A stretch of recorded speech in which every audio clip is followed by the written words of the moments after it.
ወስን ወዳጄ። ካልወሰንክ ይሄን ቪዲዮ አይተህ የምታገኘው ዕውቀት ብቻ ነው።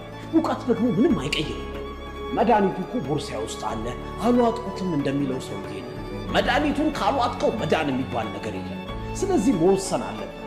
አየህ፣ አንዳንድ ጊዜ ሕይወትና ዕድል እንደ ባቡር ናቸው። ካመለጡ አታገኛቸው። ስለዚህ ወስን፣ ቁረጥ፣ ቁጭ ብለህ አስበው። የሆነ ጊዜ ላይ እኮ ቆራጥ ሆነ የወሰንካቸው ውሳኔዎች የሰጡ ደስታ አለ፣ የሰጡ ስሜት አለ። አየህ፣ አሁንም ከወሰንክ በኋላ ሕይወትህን ስትቀይር የሚገጥምህን አስበው። ሰዎች መጥተው በጆሮህ ምን እንደሚሉ አስበው፣ እንዴት እንደሚያደንቁ። አንተ እኮ ጀግና ነህ፣ እኔ አንተን መሆን ነው የምፈልገው፣ እኔ አንቺ እኮ በጣም ጀግና ነሽ፣ ጎበዝ ነሽ ሲሉሽ አንቺ ራስሽን ስታደንቂያት አስቢያት።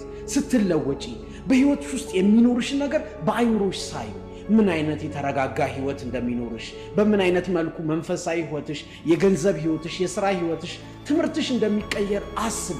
ስዕሉን በአይምሮሽ ሳይ ስሜቱን እስኪ በሕይወትህ አጣጥም። ምን አይነት እርካታ እንደሚኖር ስትለወጥ፣ ሕይወትን ስትቀይር የሚኖር ደስታ። በቃ ከሰዎች እኮ አላንስም፣ እኔም ወጥቼ እገባለሁ፣ ሰርቼ አገኛለሁ፣ የምፈልገውን እየኖርኩ ስትል አስበው። ይህንን ሁሉ ካሰብክ በኋላ ጥሩ ስሜት፣ ጥሩ ሙድ ውስጥ ከገባ በኋላ